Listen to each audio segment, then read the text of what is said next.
Hello friends, मैं Sandeep sir आप सभी को rank point Sandeep sir classes maths point में स्वागत करता हूं। आज यह सीटेट के लिए महत्वपूर्ण ही चैप्टर है। मैंने इससे पहले पहला चैप्टर आप लोगों को मनोविज्ञान क्या है इसके विषय में आप लोगों को मैंने बताया, और यह दूसरा चैप्टर है जो सीटेट के लिए बहुत ही उपयोगी है, जिसे हम अभी प्रेरणा, जिसे मोटिवेशन का नाम देंगे, मोटिवेशन कहते हैं। इस चैप्टर को भी बारीकी से हम लोग पढ़ने जा रहे हैं आज। और इस चैप्टर से यह जो टॉपिक जो है मैंने बाल विकास शिक्षा शास्त्र से लिया है, और यह सीटेट के लिए बहुत ही उपयोगी है। या जो डीएलएड की तैयारी कर रहे हैं, जो बीएड की तैयारी कर रहे हैं, जो सीटेट में बैठेंगे उनको इनसे प्रश्न पूछे जाएंगे। अब हम लोग स्टार्ट करते हैं कि मोटिवेशन, अभिप्रेरणा क्या है। अभिप्रेरणा की जैसे बातें आती है तो अभिप्रेरणा क्या है। अभिप्रेरणा, प्रेरणा जो शब्द जो है, प्रेरणा शब्द लैटिन भाषा के मोटम से ली गई है। किसी से ली गई है? मोटम शब्द से बना है, जिसका अर्थ होता है मोटर या मोशन। मोटर तथा मोशन, इसके अनुसार प्रेरणा की गति होना अनिवार्य है। प्रेरणा शब्द जो है लैटिन भाषा के मोटम शब्द से बना है, जिसका अर्थ मोटर तथा मोशन, इसके अनुसार प्रेरणा में गति होना अनिवार्य है। मनोविज्ञान जो है, मनोविज्ञान क्रेच फील्ड के अनुसार प्रेरणा हमारे क्यों उत्तर देती है।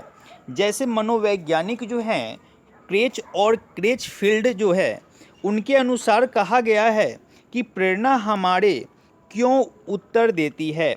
हम किसी से यहाँ पे हम लोग देख रहे हैं, हम किसी से क्यों प्यार करते हैं, हम किसी से क्यों घृणा करते हैं, तारे दिन में क्यों दिखाई नहीं देती। इन सारे बातों को हम लोग देख रहे हैं कि ऐसा क्यों होता है। शिक्षा, इसमें इरेज थोड़ा कर लेते हैं, जो इरेज की जो कैपेसिटी है इसमें गलती से हो गई थी। तो शिक्षा, अब तीसरे टॉप आगे देख रहे हैं हम लोग, शिक्षा एवं जीवन पर्यंत चलने वाली प्रक्रिया अर्थात क्रिया है। किसी भी क्रिया के पीछे एक बल कार्य करता है, जिसे हम प्रेरक बल कहते हैं। क्या कहते हैं? प्रेरक बल कहते हैं। प्रेरक बल कहते हैं। उसी प्रकार शिक्षा प्राप्त करने की प्रक्रिया के कार्य करने वाले बल अभिप्रेरणा बल कहलाती है। हमने यहाँ पे देखा क्या कि इसमें बताया गया कि देखिए यहाँ पे कि किसी भी क्रिया के पीछे एक बल कार्य करता है। जो भी अगर आप काम कर रहे हैं उसमें बल लग रही है। उसी प्रकार शिक्षा प्राप्त करने के लिए, यहाँ पे देखिए लिखा हुआ है, शिक्षा प्राप्त करने के लिए प्रक्रिया के कार्य करने वाला बल जो होता है अभिप्रेरण कहते हैं, अभिप्रेरणा बल कहलाते हैं, जिसे हम इंग्लिश में मोटिवेशन कहते हैं। इंग्लिश में क्या कहते हैं? मोटिवेशन, जो हमें बहुत ही बार बार हमें ज़रूरत होती है एजुकेशन सेक्टर में या पढ़ाई के पीरियड में, हमें बहुत ही आवश्यकता होती है इस चीज़ की। अब नेक्स्ट इसी में आगे देख रहे हैं इसी टॉपिक में कि प्रेरकों का वर्गीकरण, क्लासिफिकेशन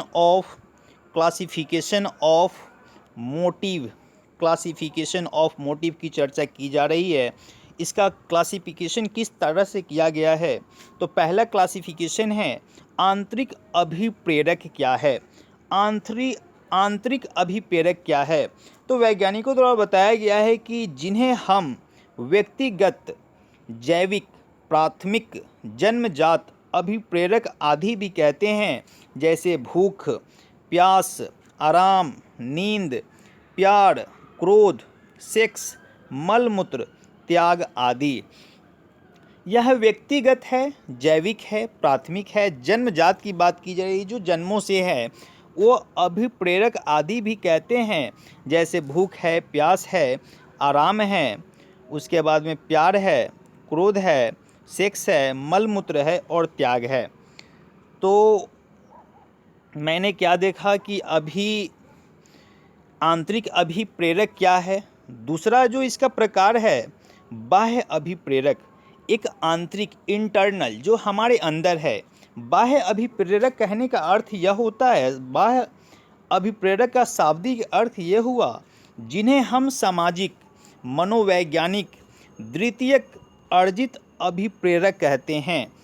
प्रारंभिक आंतरिक को कहेंगे और द्वितीयक अभिप्रेरक जो कहेंगे बाह्य अभिप्रेरक को कहेंगे, जिसे हम कहते हैं सुरक्षा, प्रदर्शन, जिज्ञासा, सामाजिकता, ज्ञान। प्रेरक बराबर आवश्यकता प्लस चालक और प्रोत्साहन। इसमें देखिए एक बात ध्यान देने की आवश्यकता हमें है कि इसमें बताया गया है कि जो बाह्य अभिप्रेरक जो है जिन्हें हम सामाजिक, मनोवैज्ञानिक, द्वितीयक अर्जित अभिप्रेरक कहते हैं, उसे सुरक्षा, प्रदर्शन, जिज्ञासा, सामाजिकता, ज्ञान प्रेरक के बराबर क्या होता है कि हमारी आवश्यकताएं हैं, चालक है और प्रोत्साहन है। इन चीज़ों की आवश्यकता हमें बाह्य अभिप्रेरक में होती है। तो अब नेक्स्ट टॉपिक की ओर देखेंगे। अब बात जैसे मैंने यहाँ पे आवश्यकताओं की है, यहाँ पे हम देखेंगे कि मैंने देखा कि यहाँ पे आवश्यकता है, चालक है, प्रोत्साहन है। अब आवश्यकताएं हमारी क्या होती है, चालक क्या होता है, प्रोत्साहन क्या होता है, एक एक करके इसे हम एक्सप्लेन करेंगे। फर्स्ट में देखेंगे कि हमारी आवश्यकताएं क्या है। नीड्स, किसी भी कार्य करने के लिए हमें नीड्स की बहुत आवश्यकता होती है। बिना नीड्स के, बगैर नीड्स के हम कुछ कर ही नहीं सकते हैं। जैसे अगर हमें प्यास नहीं लगे तो हम पानी नहीं पी सकते हैं। अगर हमें पैसा इसी तरह किसी भी कारणवश बिना कमाए अगर पैसा आ जाता है तो हम कमा भी नहीं सकते हैं। तो यहाँ पे बताई जा रही है कि नीड्स जो होती है साइकोलॉजी का सबसे, अगर देखा जाए कि आंतरिक अंग जो देखा जाए, बाह्य जो प्रेरकता है वो क्या है, आवश्यकता है। यहाँ पे बताया गया है हमारे शरीर की कोई, इसे थोड़ा जूम आउट कर लेते हैं, यह हमारे शरीर की कोई ज़रूरत या अभाव है जिसे उत्पन्न होने पर हम शरीर असंतुलन या तनाव महसूस करते हैं। उसके बाद देखेंगे तनाव महसूस करते हैं, जैसे भूख लगने पर खाने की आवश्यकता होती है, बीमार पड़ने पर दवा की आवश्यकता होती है, अकेले रहने पर साथी की आवश्यकता होती है, थक जाने पे आराम की आवश्यकता होती है। तो ये जो आवश्यकता, जो शब्द जो देख रहे हैं, ये हमारी नीड्स होती है।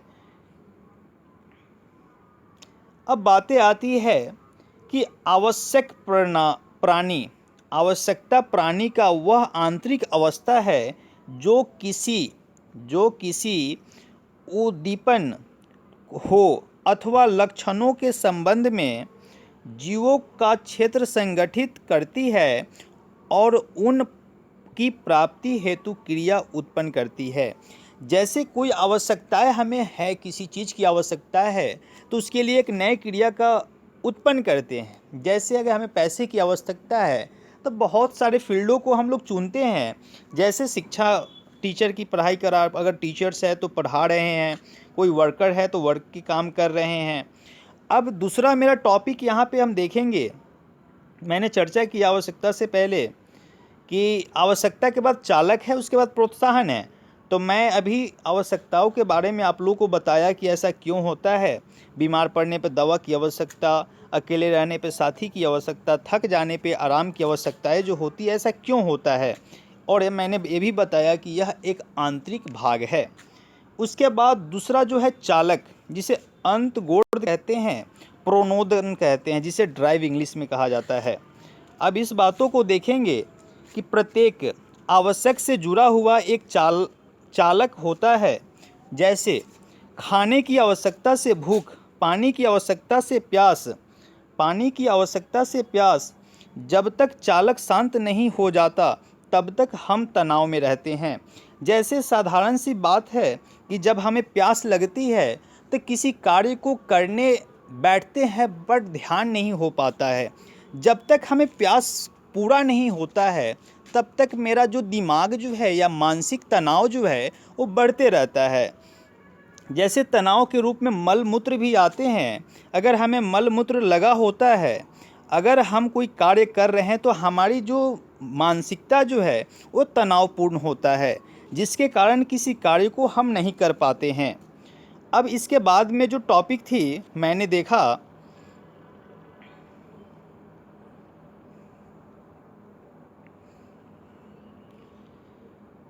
प्रोत्साहन। जैसे मैंने चर्चा किया था कि प्रोत्साहन के बारे में, जैसे चालक था, नीड्स थी, उसी तरह प्रोत्साहन जो है, प्रोत्साहन के बारे में देखेंगे। नेक्स्ट अगला टॉपिक इसका है, अगला जो पार्ट जो है वो प्रोत्साहन है। प्रोत्साहन जो है वातावरण में उपस्थित तत्व है। प्रोत्साहन क्या है? वातावरण में उपस्थित तत्व है जो हमारे चालक को शांत कर देता है। प्रोत्साहन, जैसे हम लोग सुनते हैं कि प्रोत्साहन राशि उसे मिला। जो बच्चे फर्स्ट करते हैं उनको 10,000 बिहार सरकार अभी पैसे दे रही है और इंटर वाले को 15,000 दे रही है। जैसे प्रोत्साहन राशि के रूप में आपको कोई, आप फील्ड में कोई पुरस्कार जीतते हैं तो प्रोत्साहन के रूप में बच्चे लोग को दिया जाता है। तो यहाँ पे एक अच्छी बात बताई गई कि जो हमारे चालक को शांत कर देता है, चालक मीन्स ड्राइव को शांत कर देता है, मन को, हमारे मानसिक तनाव को शांत कर देता है।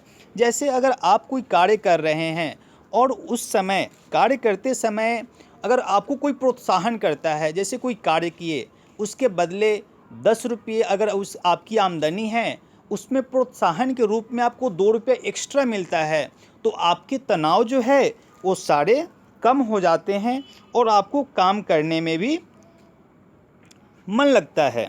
जैसे कुछ उदाहरण के तौर पे हम लोग देख रहे हैं, प्यास लगने पर जीव तालाब, झरना, नदी, नाले का पानी पीकर अपनी प्यास बुझाता है। उद्दीपन वह वस्तु, परिस्थितियाँ तथा प्रक्रिया है जो व्यवहार को उत्तेजना प्रदान करती है, उसे जारी रखती है तथा उसे दिशा देती है। कहने का अर्थ यह हुआ कि वास्तव में आवश्यकता जो है चालक और उद्दीपन के घनिष्ठ संबंध है। जैसे अब इसका घनिष्ठ संबंध कैसे है ये हम समझाने की कोशिश कर रहे हैं। जैसे हमें पानी की आवश्यकता हुई, उसके बाद मैंने ड्राइव की बात की। ड्राइव मीन्स क्या हुआ, हमारी मानसिक तनाव बढ़ता गया। जैसे मानसिक तनाव बढ़ा तो हम लोग नदी, कुआं, चापाकल के पास गए, तो यहाँ पे उद्दीपन से घनिष्ठ विशेषता इस प्रकार बताया जा रहा है। अब यहाँ पे कुछ आगे बातें बताई गई है। आवश्यकता चालकों को जन्म देती है। यह बात सही है कि आवश्यकताएं जो है वो चालकों को जन्म देती है। चालक एक तनावपूर्ण स्थिति है। इससे पहले ड्राइव के बारे में मैंने आप लोगों को बात किया कि अगर आपको प्यास लगी है तो आपका मानसिक जो एक तनावपूर्ण से भरा होता है, तथा व्यवहार को एक निश्चित दिशा और रूप प्रदान करती है। यहाँ पे जो दिशा, एक निश्चित दिशा की बात जो की जा रही है, अगर आपको प्यास लगा है तो वो इंडिकेट करती है, हमारी मानसिक इंडिकेट करती है कि आपको एक चापाकल के पास जाना है या कुआं के पास जाना है या वैसे जगह पे जाना है जहाँ पे आपको प्यास बुझ सके। वह एक दिशा प्रदान करती है। उसके बाद देखते हैं कि उद्दीपन द्वारा आवश्यक की पूर्ति होती है। उद्दीपन जो है एक आवश्यक पूर्ति की होती है। आवश्यकता की पूर्ति होने के पश्चात चालक समाप्त हो जाता है, ड्राइव समाप्त हो जाता है, हम कह सकते हैं। और इसमें हम लोग देखे हैं कि जैसे चालक किसकी बारे में बात की जा रही है, हमारी मानसिक तनाव की बात की जा रही है। अगर आपको प्यास लगा हो, अगर आप पानी पीते हैं तो आपकी चालक शांत हो जाती है। चालक कहने का अर्थ यहाँ पे है कि आपकी मानसिक तनाव समाप्त हो जाती है। थॉमस जो एक वैज्ञानिक है विज्ञान के, थॉमस के अनुसार अभिप्रेरण साइकोलॉजी के हैं, थॉमसन के अनुसार अभिप्रेरक 2 प्रकार के होते हैं, एक स्वाभाविक होते हैं, एक कृत्रिम होते हैं। जैसे कहा जाता है किसी को ये स्वाभाविक रूप से बच्चा ऐसे है, और एक कृत्रिम जो बनावटी होता है। जैसे किसी को अगर हम किसी को अगर हम कहते हैं कि ये इसका स्वभाव ही ऐसा है, ये किसी से मजाक कर लेता है, किसी को कुछ बोल देता है, तो यह उसका स्वभाव हुआ। कुछ लोग होते हैं कृत्रिम। कृत्रिम कहने का अर्थ क्या होता है? कृत्रिम कहने का अर्थ बनावटी, जो खुद से बनाकर। कोई पागल इंसान नहीं होता है, अगर वो बनावटी पागल है तो वो पागल को ढोंग करता है और पागल की तरह रिएक्ट लोगों से करता है, जिसके कारण परेशानियां बढ़ती है। तो मैस्लो के अनुसार अभिप्रेरक को दो प्रकार होते हैं, एक जन्मजात होते हैं, एक अर्जित होते हैं। बात वहीं पे आ रही है, जैसे मैंने आप लोगों को बताया, स्वाभाविक और जन्मजात, कृत्रिम, अर्जित। अब नेक्स्ट, गैरेट के अनुसार अभिप्रेरक जो होते हैं तीन प्रकार के होते हैं, एक जैविक होते हैं, एक मनोवैज्ञानिक होते हैं और एक सामाजिक होते हैं। यहाँ पे आप देख पा रहे हैं कि थॉमसन के अनुसार अभिप्रेरक दो प्रकार के बताया गया, स्वाभाविक और कृत्रिम। और मैस्लो के अनुसार दो प्रकार के बताया गया, जन्मजात और अर्जित। और गैरेट के अनुसार अभिप्रेरक को तीन प्रकार से बताया गया, एक जैविक है, एक मनोवैज्ञानिक है और एक सामाजिक है। अब नेक्स्ट इसके आगे लास्ट पैराग्राफ आप देखेंगे जो बचा, वो लास्ट में इसका कंक्लूजन है। अभिप्रेरण के प्रकार क्या होते हैं? मैंने अभी जस्ट इससे पहले बताया कि अभिप्रेरण के एक आंतरिक होते हैं, एक बाह्य होते हैं। तो आंतरिक बाह्य जो है टाइप ऑफ द मोटिवेशन अभिप्रेरण हुआ। मैंने बताया कि मोटो और वेसन से बना हुआ है। तो अभिप्रेरणा के प्रकार को देखेंगे। इसमें एक आंतरिक अभिप्रेरण होती है और एक बाह्य प्रेरण होती है। आंतरिक प्रेरण के पहले हम लोग चर्चा करेंगे। जब व्यक्ति स्वयं से प्रेरित होकर कार्य करता है तो उसे यांत्रिक या सकारात्मक अभिप्रेरण कहते हैं, अभिप्रेरणा कहते हैं। जैसे यहाँ पे आंतरिक और सकारात्मक अभिप्रेरण कहने का बात हुआ या आंतरिक अभिप्रेरणा की जब चर्चा की जा रही है तो यहाँ पे एक शब्द आया है जो हम लोग देखने की कोशिश करेंगे, स्वयं। जैसे हम लोग कहते हैं कि हम खुद से मोटिवेट हो जाते हैं, हमें किसी की मोटिवेशन की ज़रूरत नहीं होती है, तो वो लोग आंतरिक अभिप्रेरणा से मोटिवेशन होते हैं, खुद से वो मोटिवेट हो जाते हैं। और जब बाह्य की बात आती है, बाह्य का अर्थ हुआ कि बाहरी अभिप्रेरणा, जो बाहरी मोटिवेशनल जो होती है। आप बहुत सारे यूट्यूब पे देखते होंगे, संदीप माहेश्वरी का वीडियो मोटिवेशन देखते होंगे, सोनू शर्मा के, और सारे बहुत मोटिवेटर हमारे यूट्यूब चैनल्स पे आपको मिलेंगे जो आपको मोटिवेट करते हैं, जिसे हम बाह्य अभिप्रेरणा कहते हैं। जब व्यक्ति स्वयं से प्रेरित ना होकर किसी बाहर के व्यक्ति के द्वारा प्रेरित करने पर कार्य करता है तो उसे बाह्य और नकारात्मक अभिप्रेरण कहते हैं, नकारात्मक और अभिप्रेरण कहते हैं।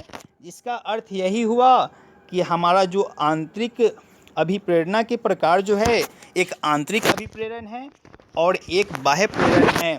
और बाह्य प्रेरण मतलब किसी दूसरे द्वारा मोटिवेट किया गया हो, और आंतरिक प्रेरण जो खुद से मोटिवेट किया गया हो। आज आपका जो दूसरा चैप्टर जो है आपका बाल विकास और शिक्षा शास्त्र का जो है सीटेट के लिए जो दूसरा चैप्टर, पहला चैप्टर मैंने मनोवैज्ञानिक के बारे में बताया, दूसरा चैप्टर मैंने मोटिवेशन की अभिप्रेरणा के बारे में बताया। इसी प्रकार आपको एक प्लेलिस्ट में पूरे बाल विकास एवं शिक्षा शास्त्र का एक प्लेलिस्ट मिलेगा जो आपके सीटेट एग्ज़ाम के लिए बहुत ही लाभप्रद होगा। और सीटेट एग्ज़ाम हो या आपकी बीएड और डीएलएड के एग्ज़ाम हो, उसमें भी बाल विकास एवं शिक्षा शास्त्र आपको पढ़ना है, उसमें यह नोट्स आप लोग को बहुत ही लाभप्रद होगा। Thank you. अगर यूट्यूब पे अगर यह वीडियो आप लोगों को अच्छा लग रहा है तो प्लीज़ लाइक एंड सब्सक्राइब ज़रूर कीजिएगा। Thank you.